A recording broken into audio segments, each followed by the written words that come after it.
मुस्कुराहटें 4000।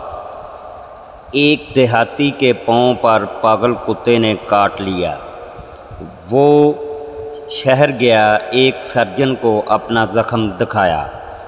Surgeon ने ज़ख़म देखकर कहा, इस ज़ख़म के गोश्त को काटना पड़ेगा, जिसके 4000 रुपये लगेंगे।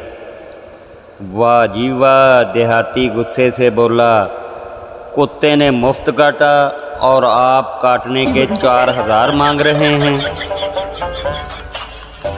रेडियो। गाहक दुकानदार से, ये रेडियो कितने का है? दुकानदार, 3000 रुपये का। गाहक, 1000 रुपये वाला रेडियो 3000 में दे रहे हो? दुकानदार,